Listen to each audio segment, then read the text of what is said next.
Jadi saya memilih untuk kita bicara tentang terisolasi dari diri sendiri dan tidak terhubung dengan orang lain. Ya.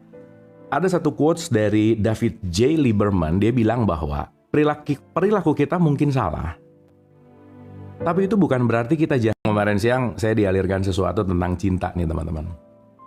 Jadi, hal yang paling kita takuti dalam hidup adalah ketika kita sangat-sangat khawatir tentang masa depan. Ya, sangat-sangat khawatir tentang masa depan, takut tentang masa depan, karena kita akan selalu takut dengan ketidakpastian anyway. So, dalam perspektif yang baru nih ya, karena kan kita selalu bertumbuh, jadi kalau sekarang ada yang nanya ke saya tentang apa itu cinta, simply bahwa cinta bukan untuk saling memiliki, cinta untuk bukan saling memaksakan, tapi cinta adalah berdansa bersama untuk menghadapi ketidakpastian. That's love. Nah, gitu guys. Strip AM 2005. 2025, sorry. 2005 mah pas kalian masih jomblo ya. Dan masih sih sekarang juga sih, ya nggak apa-apa ya. Nah, gitu kira-kira. Nah, so kita hari ini akan ngomong tentang self-isolated gitu. Mungkin saya ngambil dari beberapa perspektif ya, teman-teman. Bahwa setiap memori yang kita hadapi, yang kita rekam, yang kita apapun kita dapetin, itu pasti ada emotional attachment. Ya, pasti nih. Oh ya, diulang nih quotes-nya. Ntar ya, saya lagi nyari kata-kata yang tepat, yang enak gitu. Gini intinya. Cinta bukan saling memiliki, cinta bukan saling mengatur, dan cinta bukan saling menggenggam, tetapi cinta adalah berdansa bersama menghadapi ketidakpastian. Gitu. Gitu kira-kira. Ya ntar juga jadi otomatis lah ya. Ya tadi malam lagi santai kan ditanya cinta apa ya? Iya menarik juga gitu ya bahwa teman-teman sadari deh. Nah ini jadi lama ngebahasnya. Nggak apa-apa ya kita disclaimer dulu ya. Terinspirasi dari Eckhart Tolle. Eckhart Tolle tuh bilang gini. Life is a dancer and you are the dance. Ya, dengerin nih baik-baik nih. Life is a dancer and you are the dance. Hidup ini adalah penari dan kamu adalah tariannya. Jadi kalau kita bicara dalam konteks hidup tuh sama kayak menari dan dengerin musik. Jadi gini teman-teman. Nih ya, saya mau mengajak dulu untuk kita bisa menikmati saat ini. Teman-teman dengerin lagu ini, dengerin musik ini, coba dengerin.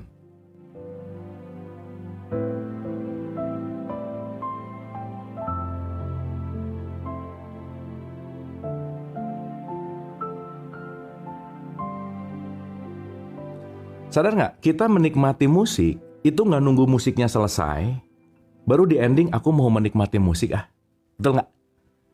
Kita menikmati musik, nggak nunggu notnya habis, nggak nunggu semuanya endingnya beres, tapi kita menikmati dalam setiap not yang mengalir dalam hidup gitu.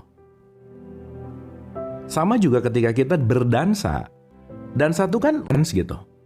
Kan nggak ada dansa yuk nanti kita menuju ke sana yuk, enggak. Dia hanya mengikuti alunan, mengikuti gerakan, dia muter ke sini, dia muter ke sini, dia muter ke sini. So, life is a dancer. Hidup ini adalah penari. And you are the dance. Kamu adalah penari, kamu adalah tariannya gitu. Wah keren sih. Nah jadi saya dapat insight gitu bahwa ya cinta bukan saling memiliki, bukan saling menggenggam, bukan saling mengatur, tapi ya berdansa bersama untuk menghadapi yang namanya ketidakpastian gitu. Karena sesaat kita menerima ketidakpastian, hidupmu akan berubah. Gitu guys. Oke? Oke nggak ini sampai sini? Ini kalau di audiens biasa tuh kalau lagi ngomong gini aja. Oke? Ngerti? Nah gitu.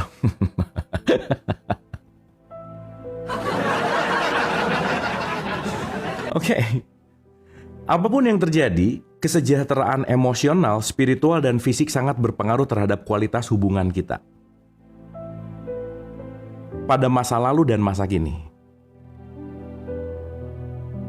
Orang-orang dengan harga diri yang rendah sulit menerima cinta. Nih, ini skakmat banget nih. Orang-orang dengan harga diri yang rendah, dia sulit menerima cinta. Mereka juga tidak bisa memberikan cinta dengan mudah. Karena bagaimana aku akan menghargaimu kalau aku tidak menghargaiku gitu. Jadi ya semua concernnya adalah ke dalam untuk merefleksi gitu. Jadi sesaat orang sulit menerima dirinya, dia pasti sulit menerima orang lain. Makanya kalau kita bicara dalam konteks hukum yang namanya tarik-menarik, ya semuanya akan saling merefleksi gitu teman-teman. Ntar ada bahasan ya, fraction soul namanya. Jiwa yang terpecah. Itu seru tuh ya, nanti kita bahas pelan-pelan. Kita hanya bisa memberikan sesuatu yang kita miliki. Kita memberikan cinta, kita memberikan rasa hormat. Jika tidak memilikinya, apa yang bisa kita berikan? Kalau saya cuma punya kartu 6 diamond, saya akan ngasih 6 diamond sama kalian. Maka kalau saya punya amarah, yang saya kasih adalah amarah. Kalau saya punya kebencian, yang saya kasih adalah kebencian. Kalau saya punya kejulidan, yang saya kasih adalah kejulidan. Artinya apa? Seseorang yang tidak memberikan cinta, pasti dia nggak punya cinta. Dalam tanda petik, bukan nggak punya sih, tapi tidak aktif gitu cintanya. Jadi apapun yang kita berikan itu pasti datang dari dalam gitu. Gitu ya. Nah, jadi ya balik tuh. Concernnya adalah semua yang keluar pasti dari dalam gitu. Ya. Nah ini ada yang komen cinta tai berarti dirinya memang perlu penuh tai gitu misalnya. Sama aja gitu ya. Jadi yang dikeluarin pasti sesuai dari dalam gitu. Nah, dalam konteks ini selalu ada konteks di mana pertukaran atau yang disebut dengan take and give gitu. Atau memberi dan mengambil. Gitu ya, ada memberi dan ada yang mengambil. Makanya masih ingat ya kalau kita bahas di hukum semesta, ada hukum yang namanya terima kasih. Apa yang kamu terima, kamu penting untuk memberikan. Kenapa? Ketika terima dan kasih itu menjadi satu perputaran, maka kamu aman. Kenapa aman? Berarti kamu fresh karena kamu melakukan yang namanya sirkulasi gitu. Artinya kalau kita bicara dalam konteks yang namanya sirkulasi, take and give, terima dan kasih, itu menjadi satu kesatuan yang gak bisa lepas dari hidup kita gitu. Ya, dapat ya? Jadi kita penting dulu untuk menyadari bahwa kamu akan selalu memberikan apa yang kamu punya. That's it. Kalau kebodohan yang kamu punya, kamu akan memberikan kebodohan. Kalau kepandaian yang kamu punya, kamu akan memberikan kepandaian. Dan nanti kita penting untuk meregulasi dan memilih dengan bijaksana mau ngasih apa gitu. Ya, ingat, ini quotes keren banget sih. Perilaku kita mungkin salah, tapi itu bukan berarti kita jahat dan tak layak mendapatkan cinta dan kebahagiaan. Jadi urusan cinta dan kebahagiaan itu adalah hak untuk kita miliki, itulah intinya. Ya, oke. Sampai sini oke guys? Dapat ya? Cinta itu tidak terbatas. Seorang ibu tak lebih sedikit mencintai anak keduanya meskipun dia sebelumnya telah memiliki satu anak. Dia mencintai kedua anak itu, memberi untuk kedua anak itu, dan tidak kehabisan cinta. Ya pikir-pikir, cinta nggak habis-habis loh. Itu stoknya unlimited gitu. Bandingkan dengan seorang yang membeli satu karya seni yang dia cintai, seiring waktu, kekagumannya pada karya itu memudar. Dan bila dia membeli suatu karya seni baru, seluruh perhatian kasih sayang dan kegembiraannya dialihkan dari karya seni lama ke karya seni baru, karena sebenarnya dia tidak peduli dengan karya yang lama. Bener loh. Beli handphone baru, handphone lama agak-agak gimana gitu. Ya. Tuh yang baru tuh jadi kayak yang gimana gitu. Tapi menariknya, ya kalau tadi analoginya adalah ibu yang punya 2 anak, yang pertama nggak habis gitu. Jadi poinnya adalah, ya cinta adalah unlimited source gitu. Artinya apa? Gak ada batasannya. Oke? Nah, ini menariknya di sini nih. Dia peduli pada dirinya sendiri, dan karya seni itu membuat dia gembira. Dia tidak memberi kepada karya seninya, karya seni itu yang memberi kepadanya. Jadi dia menerima.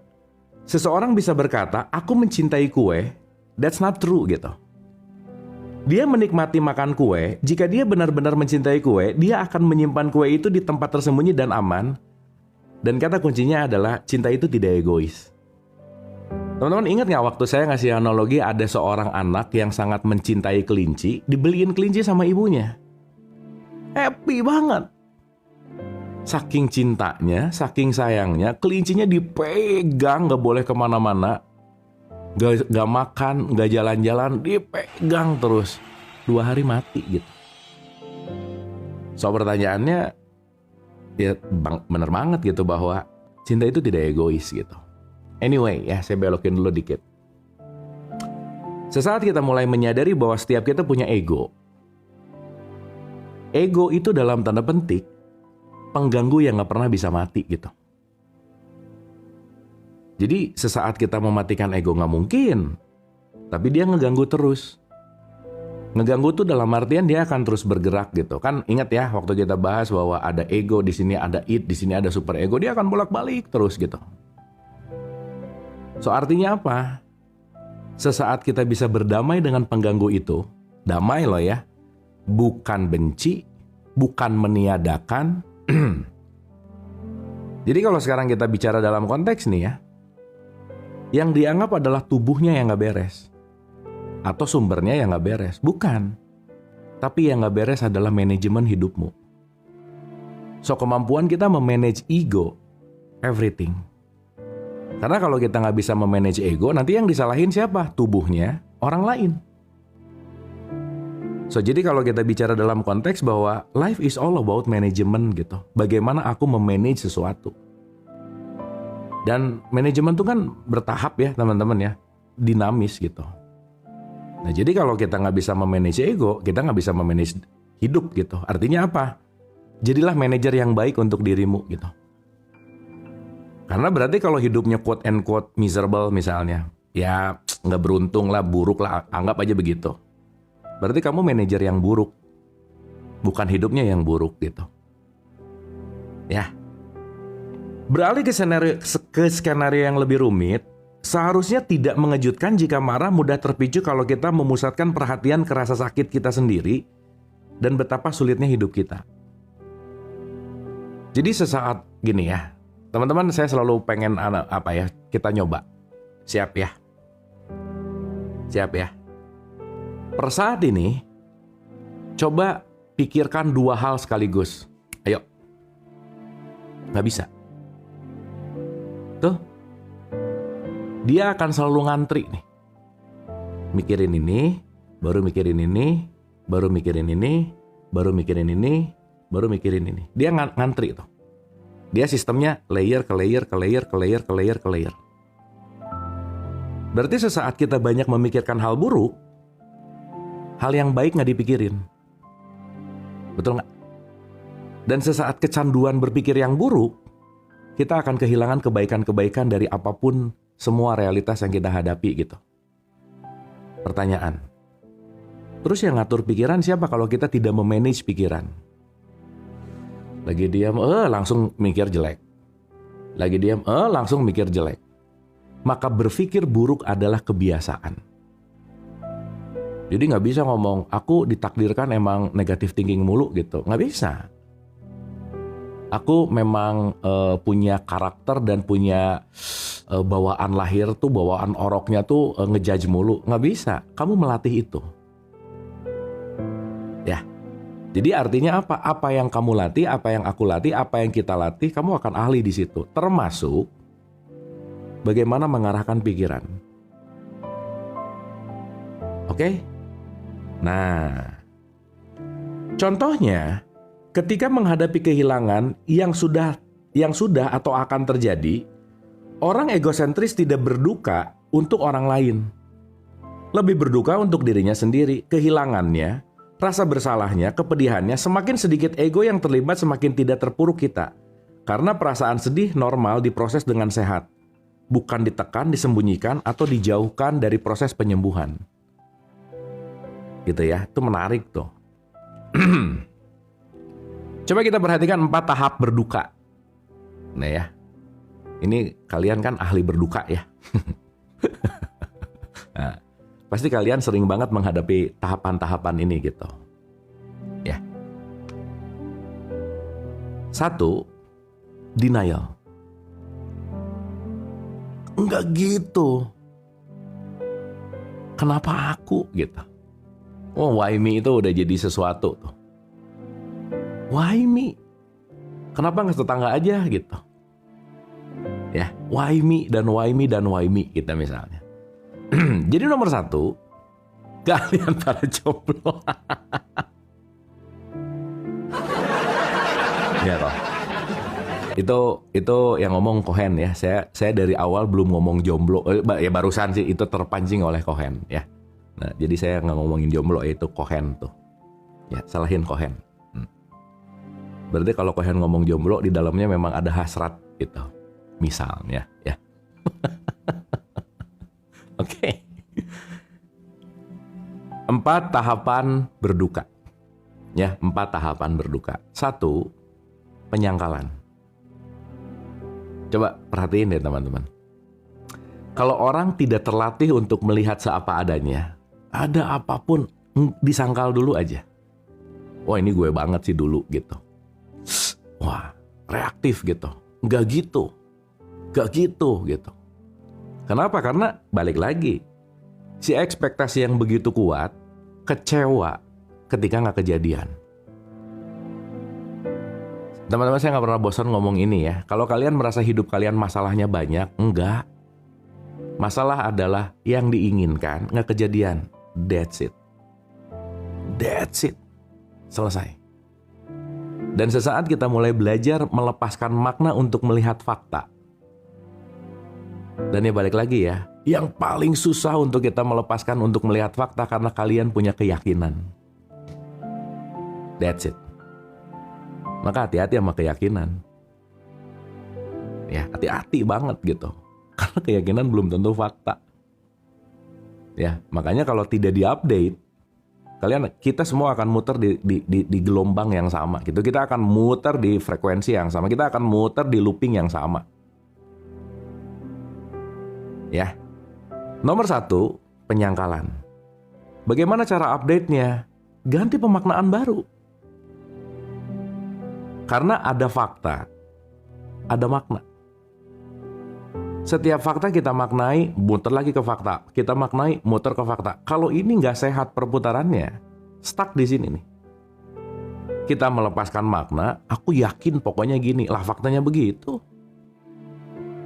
Dan salah satu orang yang memiliki kecerdasan emosi yang rendah, susah nerima fakta gitu. Karena dia menggenggam keyakinannya.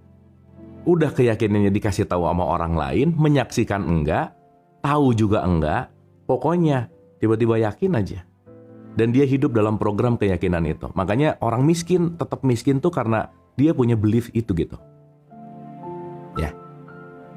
Yang kedua, karena ada penyangkalan, amarah muncul gitu. Gitu ya, si amarahnya muncul. Yang ketiga, depresi.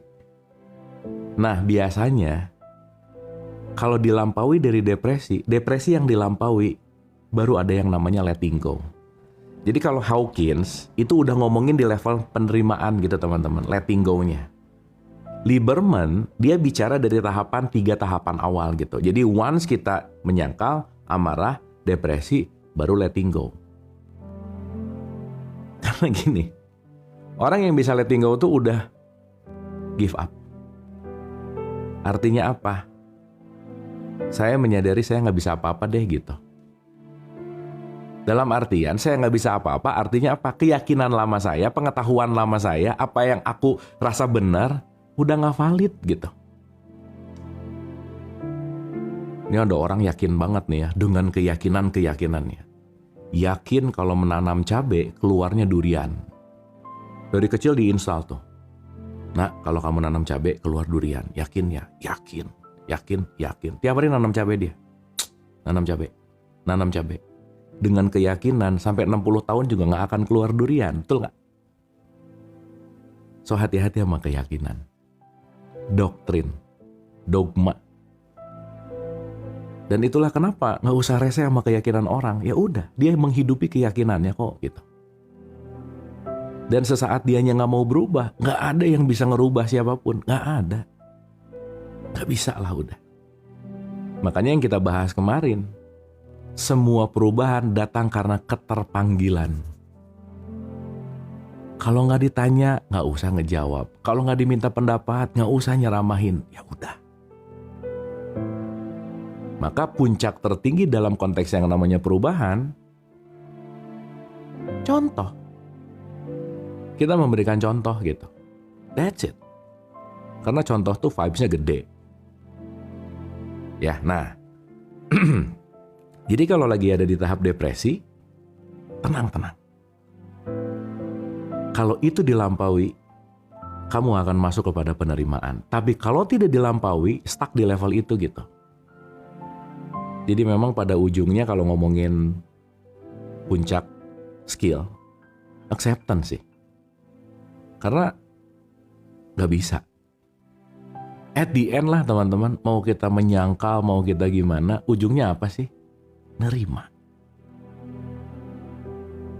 Ya, ujungnya penerimaan lah. Disitulah tempat perbedaan yang sering samar. Atau saya mundur dulu dikit ya. Saya ulang ya sekali lagi ya teman-teman ya. 4 tahap berduka. 1, denial, menyangkal. 2, anger, dia marah. Yang ketiga, depress, dia tekan. Yang keempat, kalau tekanannya udah sangat dalam, push, dia lepas. Ya, yang ketiga, yang terakhir namanya adalah letting go, acceptance. 3 tahap pertama didasari oleh ego. Baru setelah melepaskan diri dari cengkeraman ego, kita bisa beralih ke penerimaan. Jadi 3 berbanding 1. Kebayang nggak? 3 berbanding 1 gitu. Disitulah tempat perbedaan yang sering samar antara nafsu dan cinta. Nafsu adalah kebalikan dari cinta. Jadi cinta tuh sering dipakai kambing hitam yang didasari oleh karena nafsu gitu. Aku tuh kan cinta sama kamu, makanya kamu tuh harus. Lah jadi ngatur. Aku tuh kan cinta, jadi kamu tuh harus. Nah, jadi transaksi gitu. Ini yang benar yang mana sih gitu. Ya jadi memang si cinta ini bisa menyamar dalam ribuan topeng gitu. Ya. Disitulah tempat perbedaan yang sering samar antara nafsu dan cinta. Nafsu adalah kebalikan dari cinta. Bila kita bernafsu terhadap seseorang atau sesuatu, kepentingan kita benar-benar egois. It's all about you. Jadi antara cinta dan attachment itu memang beda tipis sih. Simply ya, simple. You have to make me happy. Kamu harus membuat aku bahagia. Itu namanya attachment. Karena kenapa? Ingat ya, ego itu bahasa Latin artinya aku. Maka kalau yang ngapa-ngapain ke depannya aku duluan, nah hati-hati aja. Jadi ingat satu cerita gini ya. Sebenarnya kita belokin ya. Mungkin udah sering dengar. Jadi waktu saya pertama belajar Ibnu Arabi dalam konteks tasawuf. Ibnu Arabi apa Mullah Sadra? Saya lupa lah ya. Tapi gini. Sesaat orang ingin mendekat dan mengenal Tuhan lebih baik. Dalam perspektif tasawuf, ada seorang murid yang datang ke syekhnya. Ditanya, "Syekh, saya pengen belajar ketuhanan dong," gitu. "Dan saya pengen lebih mendalami ilmu ketuhanan." Si syekh ini nanya, "Kamu udah pernah jatuh cinta belum?" "Belum." "Udah gak usah. Nanti deh, kalau kamu udah pernah jatuh cinta, kamu datang lagi ke saya." Oke. Nah, yang menarik adalah dia selesai ketemu gurunya, dia mikir apa hubungannya ya gitu. Nah, begitu dia pulang, dia merenung, ya udah, ngerasain akhirnya, dan dia ngerti. Oh oke. Setelah ngerasain, ini mungkin yang di sini udah jarang sih, tapi nggak apa-apa ya.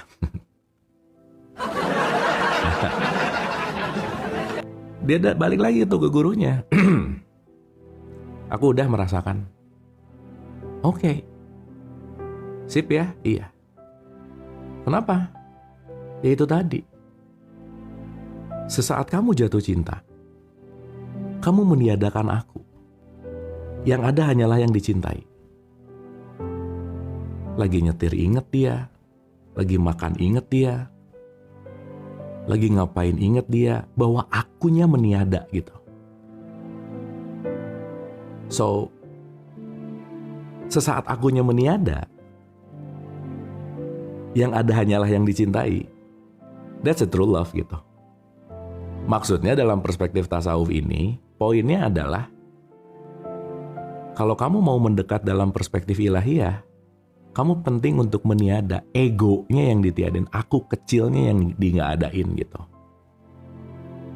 Nah, cuman kan fall in love itu rata-rata di hijack sama hormon gitu. Jadi bego semua gitu. Begitu sadar, kaget lah. Kok dulu nggak gini ya? Gitu misalnya. Kok dulu nggak gitu ya? Gitu. Artinya apa? Makna fakta nggak bisa lepas. Ya, itu mantap sih. Semoga dapat sesuatu tuh. Ntar deh minum dulu bener.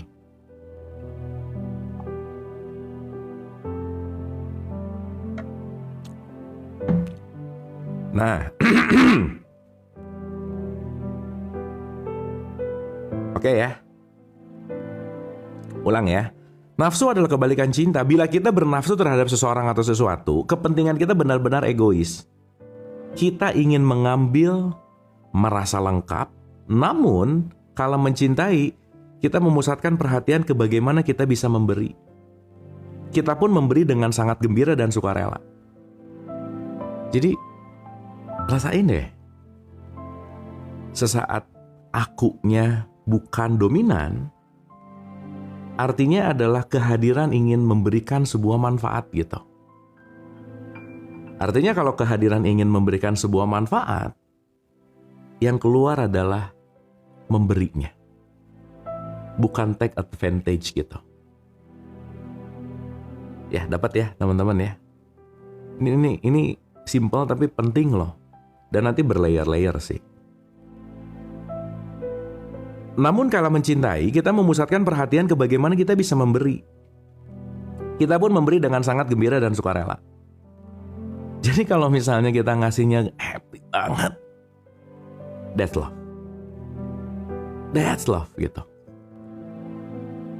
Ketika seseorang yang kita cintai kesakitan, kita merasa sakit. Namun, ketika seseorang yang membuat kita bernafsu kesakitan, kita sibuk memikirkan bagaimana pengaruhnya ke kepentingan kita.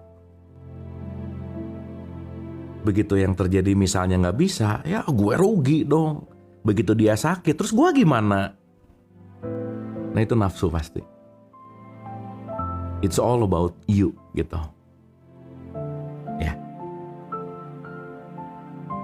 Ini simple sih. Tapi dalam. Apa artinya bagiku bukan bagimu? Jadi once si aku kecilnya muncul ketika dianya sakit, ya rugi dong guanya. Terus gua gimana? Bukan urusan dia gitu. Tapi aku yang dikedepankan gitu. Simple ya. Jadi kalau ego hadir, it's all about me. Gua dulu nih yang di depan. Nolong sih. Tapi gimana caranya gua untung misalnya. Melakukan sih. Tapi gimana caranya ketahuan nih yang ngerjainnya gua gitu. Gitu ya. Ketika seseorang kurang menghargai diri sendiri, dia mengambil yang dia butuhkan sebagai upaya membuat dirinya terasa utuh. Jadi kalau orang kurang harga diri, dia akan ngambil dari yang merasa dia cintai untuk melengkapi dirinya. Dan itu gak akan pernah selesai. Karena merasa bahwa siapapun di luar diri kita bisa membuat kita komplit. Makanya ada kata-kata yang pret banget. You complete me. Dah, pret. Itu gitu ya. Gitu kira-kira ya. Complete me apaan? Gitu ya kira-kira. Kok gak bunyi sih? Gitu. Jadi, sorry nih. Sesaat kita menyangka bahwa ada siapapun yang bisa membuat kita lengkap. Nggak lengkap atau ya, complete me itu gimana ya? Utuh. Kayaknya kehadiranmu melengkapi aku deh. Udah, itu bucin aja. Ya. Ya tipikal-tipikal kalian lah gitu. Ya.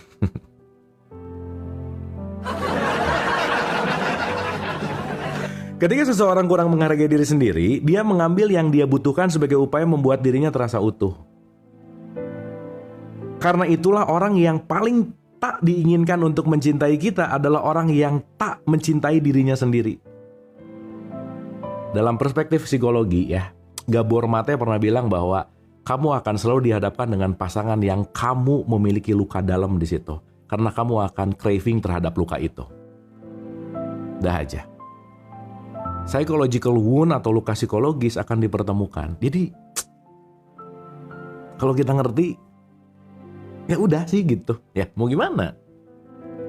Cuman karena nggak ngerti jadi nggak nerima gitu. Karena ngejudge jadi nggak ngelihat ke dalam. Karena pengen melengkapi dari luar, jadi ngerasa nggak lengkap terus gitu. Ya, ini keren sih kalimat Lieberman, bagus nih. Ketika seseorang kurang menghargai diri sendiri, dia mengambil yang dia butuhkan sebagai upaya membuat dirinya terasa utuh. Karena itulah orang yang paling tak diinginkan untuk mencintai kita adalah orang yang tak mencintai dirinya sendiri. Jadi, kecenderungan besar kalau kita mencintai orang, dia emang gak mencintai dirinya gitu. Namanya juga belajar. Makanya dipersatukan untuk apa? Saling melengkapi. Oh ini kalau di dalam tasawuf lebih dalam sih. Ntar ya.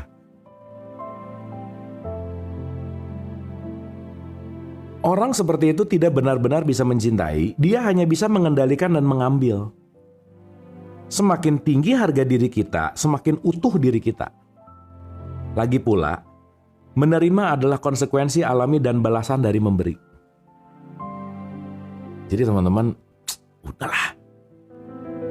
Apa sih yang mau kita ragukan lagi ketika kita memberi, kita pasti dapat gitu. Konsekuensi alami, nggak bisa enggak gitu. Namun, bila kita hanya mengambil untuk mengisi lubang tak berdasar, kita akhirnya merasa hampa. Tadi ada yang ngomong hampa tuh. Karena lubang yang tidak berdasar itu, yang nggak ada dasarnya itu, yang dalamnya unlimited atau infinite,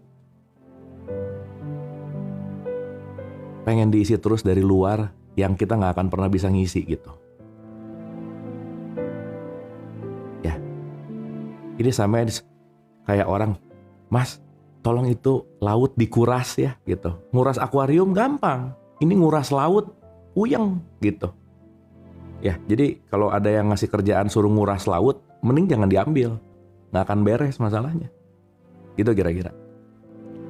Namun bila kita hanya mengambil untuk mengisi lubang tak berdasar, kita akhirnya merasa hampa dan terpaksa terus mengambil untuk bisa merasa terpenuhi. Meskipun upaya itu sia-sia, itu hanya akan memperkuat kebergantungan kita dan melelahkan secara emosional maupun fisik. Seru ya, emang semua latihan sih. Tapi at the end, life is beautiful sih. Balik lagi ke khawatir, beautiful lagi, balik lagi, ya udah gitu. Kan hidup ini hanya perputaran dari fakta dan makna gitu intinya. Karena harga diri memberi kita kemampuan untuk memberi maupun menerima. Ya, jadi kalau harga dirinya seharga kangkung ya udah aja gitu. Berarti menghargainya cuma segitu. Berarti kalau kita bicara dalam konteks aku tidak menghargai diri, aku tidak mencintai diri, kita akan masuk kepada sumur yang tidak berdasar. Nah, jadi nanti kaitannya percaya diri. Mengenal diri. Udah kenal? Percaya diri. Dan tidak menjual diri. Udah pasti. Maka orang yang menjual diri adalah orang yang berharap dia bisa memenuhi aku gitu. Ya, dapat ya? Oke ya, tadi ini teh kenapa ya rada-rada seret terus? Bentar guys.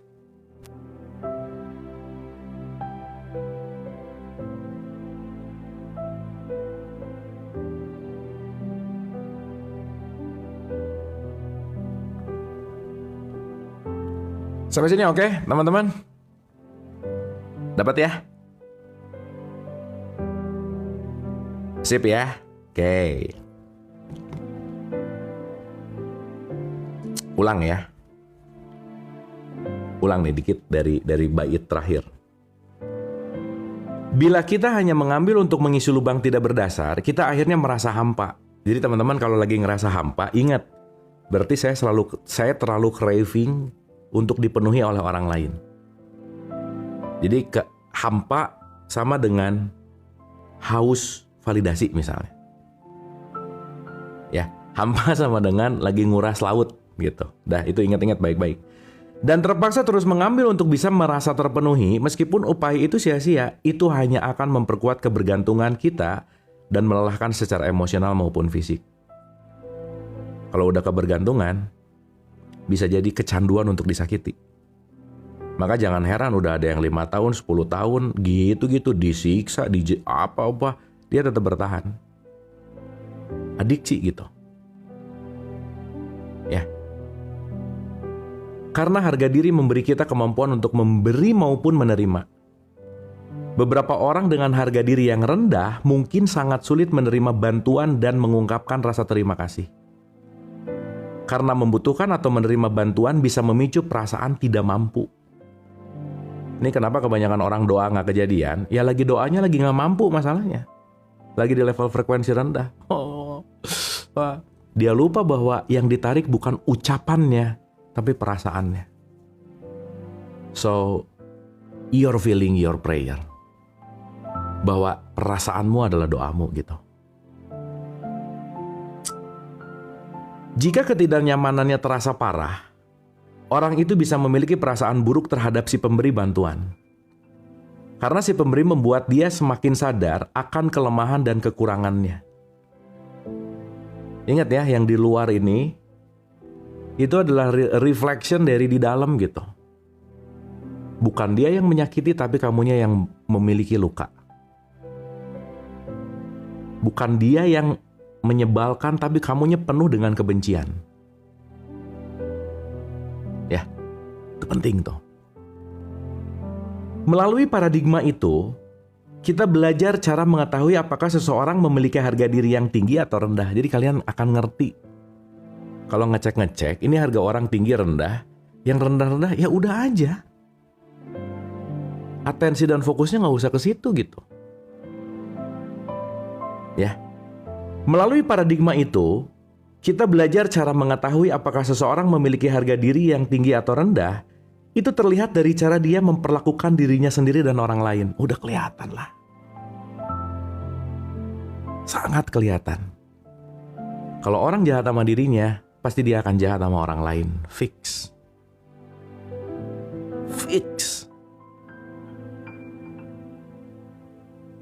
Jadi kalau kita ngelihat, oh gitu, ya oke.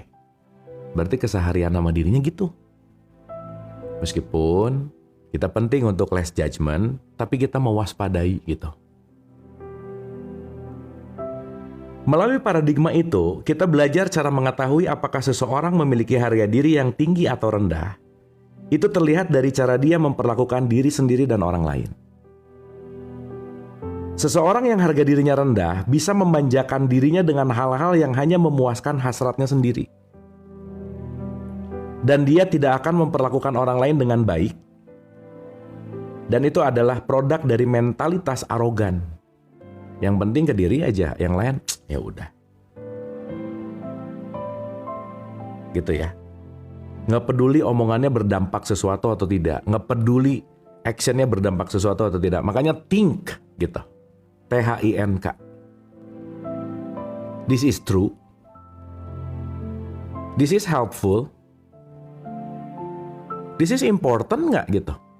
Penting nggak nih gitu? Atau necessary? Atau ada kindness nggak di situ gitu? Ini kan batasan antara kejadian dan respon, ada jarak gitu teman-teman. Sesaat jarak antara realitas atau kejadian dan respon itu semakin jauh, semakin menjeda, kebiasaan kita akan dikurangin. Yang dikedepankan apa? Kesadaran gitu. Nah, semakin kecil jarak antara kejadian dan respon, itu namanya reaktif. Nah, sesaat reaktif berarti kita akan muter di layer yang sama. Kita akan muter di looping yang sama. Maka jangan heran kejadian hidupnya sama terus gitu. Jadi dari tahun pertama, tahun kedua, tahun ketiga, tahun 4, tahun kelima, komplainnya itu terus. Masalahnya itu terus. Habis gitu nyalahin Allah menguji atau Allah mengazab. Nyalahin Tuhan lagi. Nyalahin pasangan. Nyalahin tetangga. Nyalahin negara lagi gitu. Ya semua disalahin gitu. Ya. Sebaliknya, orang ini mungkin melayani orang lain karena dia mendambakan persetujuan dan rasa hormat mereka. Gua baik supaya lu setuju sama gua. Supaya aku bisa mengontrol. Ego lagi tuh, si aku. Ingat ya, balik lagi, ego dalam bahasa aslinya itu artinya adalah aku. Sebaliknya, orang ini mungkin melayani orang lain karena dia menambahkan persetujuan dan rasa hormat mereka, tapi tidak memenuhi kebutuhannya sendiri. Ini namanya, ya balik lagi, transaksi. Hanya seseorang dengan harga diri tinggi yang bisa memberi cinta dan rasa hormat secara bertanggung jawab kepada dirinya sendiri dan orang lain. Jadi teman-teman, harga diri itu penting loh. Tapi bukan gini, aku melakukan ini demi harga diriku, tapi ngejelekin orang, bukan. Justru itu bukan menahan harga diri, tapi merendahkan harga diri gitu. Jadi murah gitu. Jadi kita tahu ya, orang murahan tuh kayak gimana gitu. Murahan banget sih gitu. Kenapa harga dirinya nggak ada gitu? Artinya apa? Dia berarti kekurangan yang namanya cinta gitu. Defisit. Makanya keluarnya marah, benci, dengki, iri, dan seterusnya. Jadi alih-alih kita membenci orang-orang kayak gitu, naik satu level ke empati. Empati gitu, ya ampun. Kok bisa ya kata-kata yang keluar itu sampai sekasar itu? Dia punya luka apa sih gitu? Sampai dia bisa mengeluarkan sesuatu yang atau melakukan sesuatu yang sejahat itu. Ada luka apa sih gitu? Dan sejujurnya mereka tuh perlu kasih sayang gitu. Gitu ya, tapi looping. Kalau orangnya gak mau disayang, ya gak ada yang bisa nyayangi dia gitu intinya. Ya, dan kita nanti tahu batasan.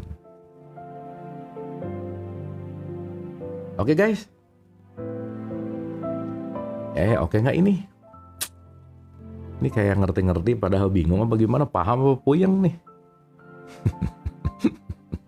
Oke ya. Dapat ya? Oke. Ini udah jam 9:10. Kita masih ada sekitar 6 halaman. Enggak deng. Tuh 2. Ya 2 halaman lagi. Lanjut apa udahan apa gimana?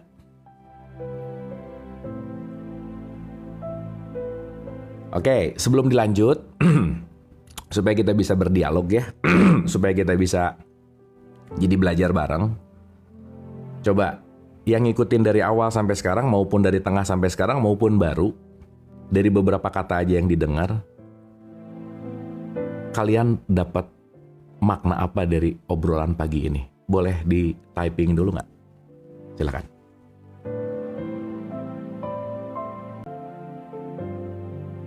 Oke, mantap.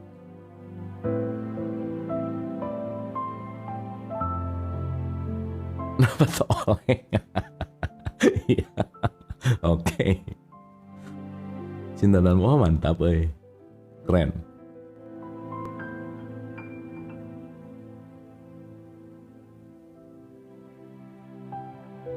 Oke, keren. Cinta diri sendiri, mantap.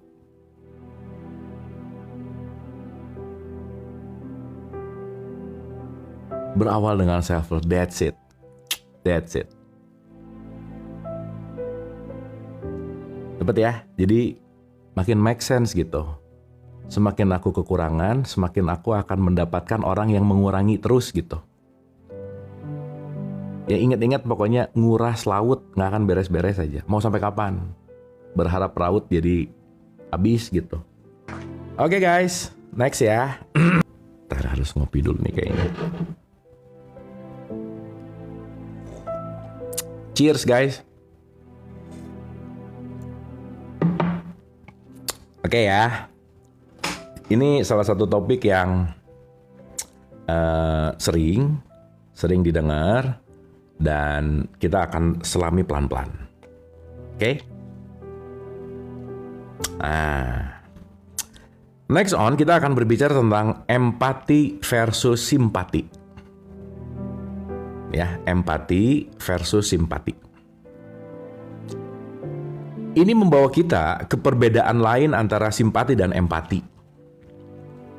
Simpati berarti kita merasa iba terhadap situasi seseorang tapi tidak terdorong untuk berusaha membantu meredakan masalahnya. Itu simpati. Ya. Duh kasihan, ya udah. Duh kasihan, oh ya udah, gitu. Itu simpati namanya. Oke. Seseorang bisa saja sangat sensitif terhadap penderitaan orang lain, tapi jika dia sekedar bersimpati, dia tenggelam dalam rasa sakitnya sendiri, kemudian hanya termotivasi untuk mengurangi penderitaannya sendiri, biasanya dengan menghindar atau mencari kesenangan sendiri, bukan menolong orang yang benar-benar menderita. Dia sering berharap tak mengetahui kesedihan di sekelilingnya, agar dia sendiri tidak ikut terbawa menderita. Nah ini yang saya sebut sebagai orang baik. Duh kasihan ya, udah nggak enak nih rasanya. Hangout. Itu nggak diberesin, ininya dikaburin gitu. Ya, itu namanya simpati. Ciri-ciri khas mentalitas egosentris adalah, ya, egosentris nih. Masih ingat nggak yang 4 tadi? Denial. Ya, begitu dia denial, amarah muncul, depresi. That's ego. Ini ketutup, yang keluar adalah acceptance. Ya, ingat ya. Nah, ciri-ciri khas mentalitas egosentris adalah arogan dan sok berani. Tuh, arogan banget tuh. Wah, tek, arogan aja gitu, ngerasa oke dan berani gitu. Ya, ini banyak terjadi di sosial media gitu. Ya.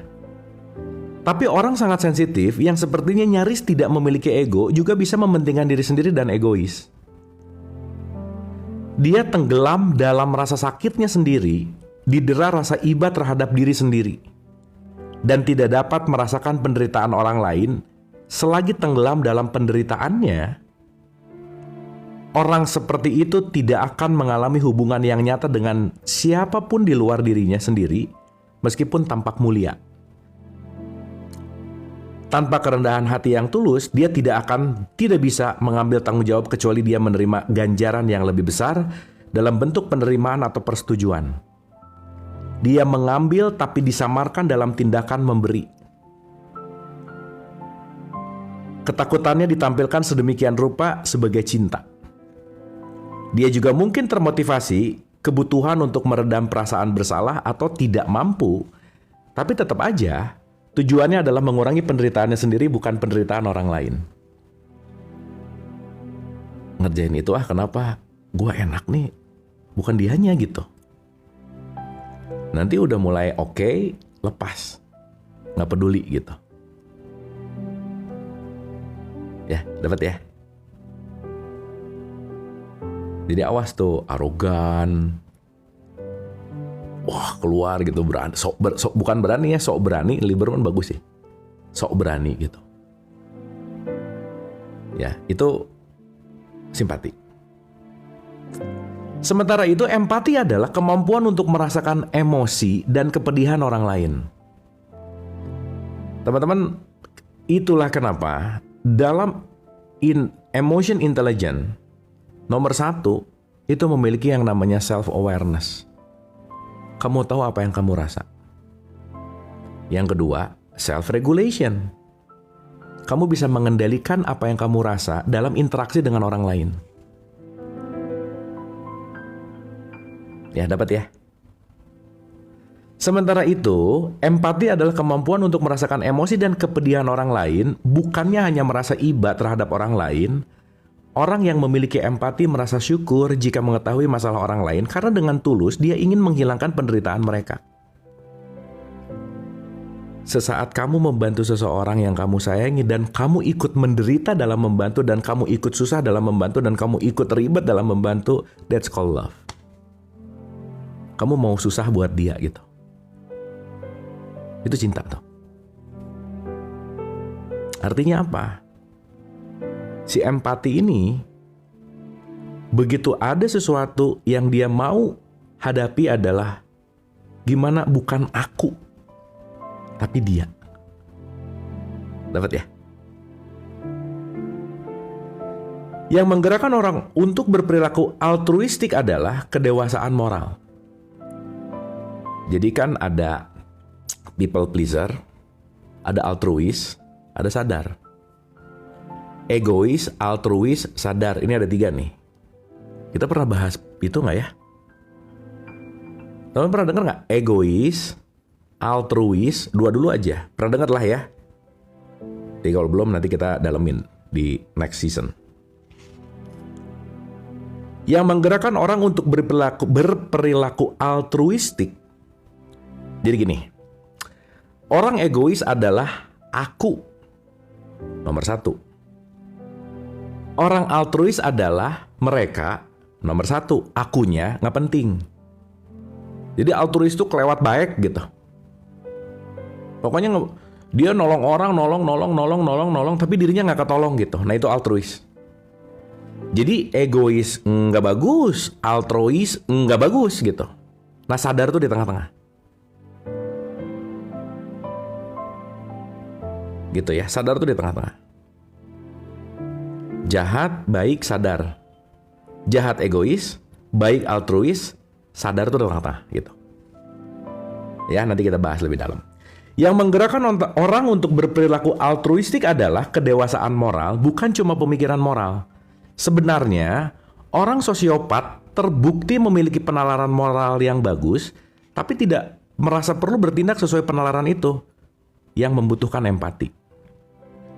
Selain itu, kerelaan kita mengesampingkan masalah kita sendiri untuk memperhatikan kesejahteraan orang lain adalah penanda kesehatan emosional yang terpercaya. Meskipun kita semua sampai batas tertentu memikirkan diri sendiri, terutama bila sedang menghadapi tantangan pribadi, yang membedakannya adalah intensitas dan durasi sikap itu. Itulah kenapa kalau kalian pernah naik pesawat, ketika ada masker yang turun, bukan disuruh anaknya dulu tapi orang tuanya dulu. Karena bagaimana kamu menolong orang yang sakit kalau kamunya sakit? Bagaimana kamu akan mengobati orang yang luka kalau kamunya terluka gitu. Oke? Hampir semua orang bisa hangat, baik hati, dan murah hati bila sedang mengalami perasaan positif. Teman-teman jangan lupa ya, kita ini cuman mabuk dalam chemistry hormon.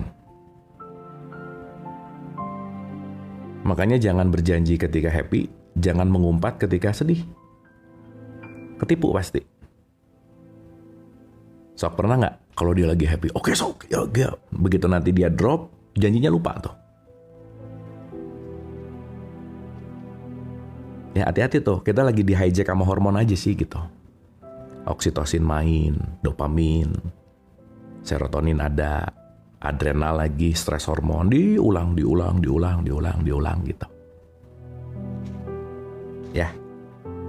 Hampir semua orang bisa hangat, baik hati, dan murah hati bila sedang mengalami perasaan positif. Namun, indikator sejati kesehatan emosional adalah kalau seseorang bisa menanggapi kebutuhan orang lain dengan sepenuhnya peduli dan sabar, bahkan ketika dia sedang mengalami kondisi emosional buruk atau tekanan fisik. Oh, ini latihannya dahsyat sih. Ketika udah mulai latihan, aku tahu aku terluka, tapi aku tahu batasan lukaku segini, Dan aku mau mulai membantu orang lain yang terluka, dan aku mau melepaskan diriku untuk bisa menolong dia. Bukan untuk mengorbankan diri, tapi aku tahu batasan untuk tetap bisa bermanfaat gitu. That's it. Itu top banget sih. Makanya ya teman-teman, kalau kalian lagi di PDKT-in sama orang, aku rela berkorban untukmu. Nah itu udah pasti gini aja nih. Nah gitu. Karena kalau cinta udah ada pengorbanan, itu namanya transaksi. Ya, itu penting tuh. Aku tuh kan berkorban. Ya udah. Gitu ya. Orang yang tidak menjadikan dirinya sebagai pusat dunia merasa rendah hati dan bisa terhubung dengan orang lain. Jadi, udahlah. Kalau hidup pengen lebih bahagia, nggak usah ngerasa penting. Nggak usah menjadi the center of universe. Karena kalian sama simpanse aja, cuman beda 1,23%. Udah gitu aja. Ya. Tembok aku adalah aku dan dia. Tembok aku adalah aku dan dia. Adalah dia sudah runtuh, dan tanpa ego akan ada hubungan sesuatu ikatan. Karena alasan itulah kita secara alami lebih mudah merasakan empati terhadap anak-anak, orang lanjut usia, orang sakit, bahkan hewan, karena kita melihat kerapuhan mereka melalui penampilan mereka yang bebas ego. Tapi hati-hati sama acting juga sih. Ya. Ini ada quotes bagus nih. Wah keren nih. Rasa diri seseorang yang terlalu besar bukan berasal dari penghargaan terhadap diri sendiri, melainkan dari kebencian terhadap diri sendiri. Teman-teman suka sadar gak sih kita tuh banyak benci sama diri? Sadar gak itu? Ya. Ngaca aja coba, yang dilihat apa? Jeleknya dulu. Kurang apa ya? Kurang mulu yang dilihatnya. Misalnya. Ya. Mereka tampak pantas diberi empati. Kita mengalaminya dalam kehidupan dengan cara dan kadar yang berbeda-beda. Ingat ya, kita semua tuh sakit jiwa kadarnya beda-beda aja. Udah. Seseorang menabrak kita di jalan yang ramai dan ketika kita berbalik badan dengan kesal, kita mendapati bahwa dia buta atau cacat dan hanya mencoba berjalan melewati kita. Kita melihat keterbatasannya, kita merasakan kesulitannya, hati kita terpikat olehnya, dan amarah kita menghilang. Ya, begitu cedek. Ya ampun, buta misalnya. Ya, oke. Nah, jadi kalau ada yang nyebelin, ya mungkin dia buta. Bukan matanya, tapi mungkin buta iman. Gitu ya, kira-kira ya. Nah, jadi menarik nih. Semua artinya adalah bagaimana kita memaknai gitu. Ulang ya, ini nih keren sih. Ini punchline banget nih. Seseorang menabrak kita di jalan yang ramai dan ketika kita berbalik badan dengan kesal, kita mendapati bahwa dia buta atau cacat dan hanya mencoba berjalan melewati kita. Kita melihat keterbatasannya. Teman-teman, kita kalau ngelihat keterbatasannya ya, akan muncul memaklumi gitu. Tapi balik lagi ya, kita ngomongin realitas nanti. Ada tahapan di mana letting go. Kita merasakan kesulitannya, hati kita terpikat olehnya, dan amarah kita menghilang. Atau mungkin seorang rekan kerja menumpahkan kopi di meja kita, tapi malah buru-buru pergi. Kita baru saja mendatangi dan mendamprat dia, tapi kemudian mengetahui bahwa dia buru-buru karena anaknya masuk rumah sakit. Amarah tak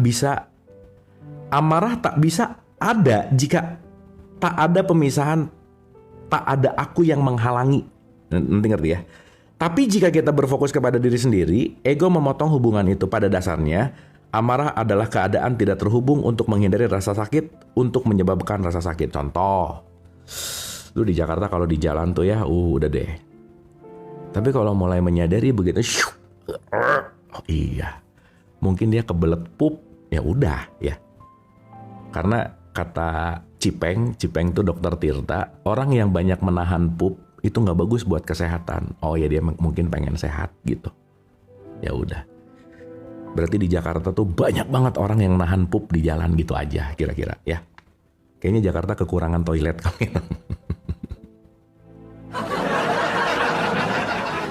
Nah, untuk menjadi bagian dalam hidup seseorang, kita harus menciptakan ruang untuk orang itu. Kita perlu ingat ya, si tagline-nya, si hashtag-nya rest area itu adalah belajar menjadi manusia ruang.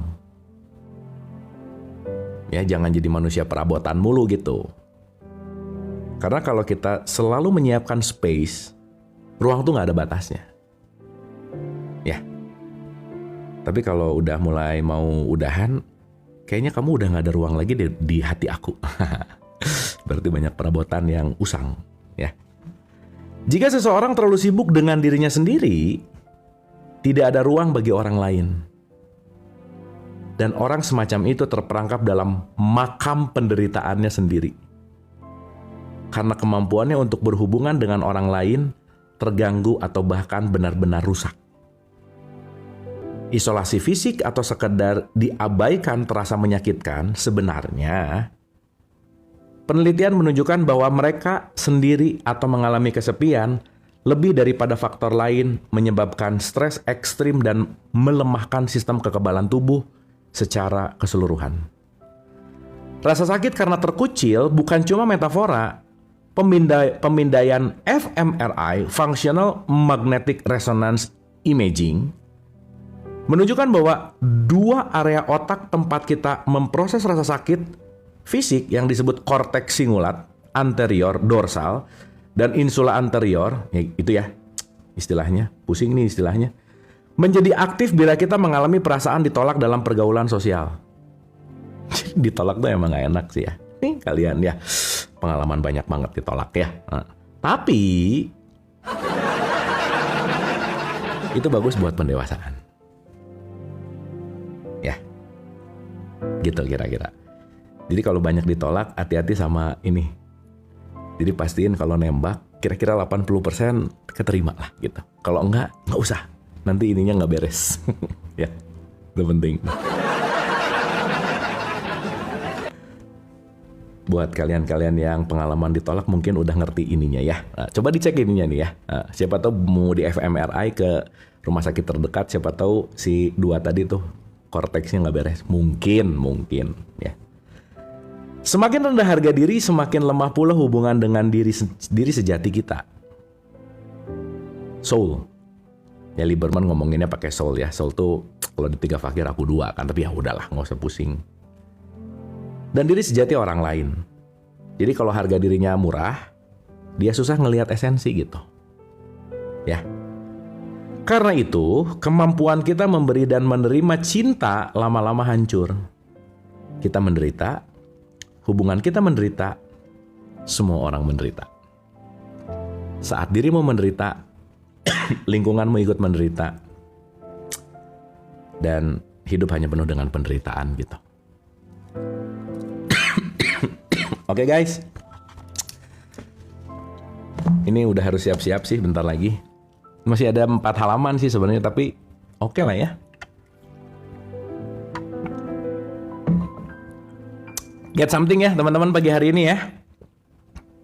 Jadi ini kesimpulan sementaranya.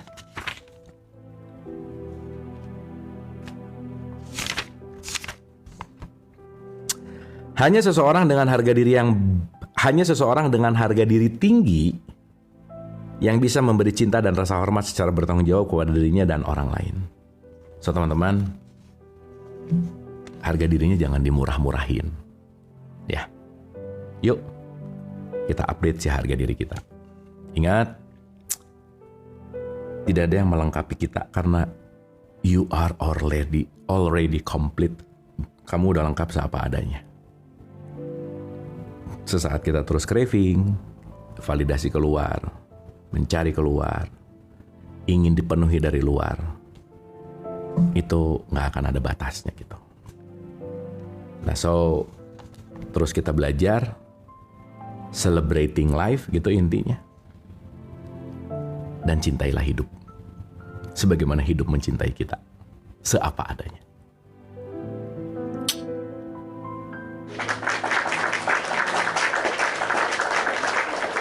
Thank you ya guys.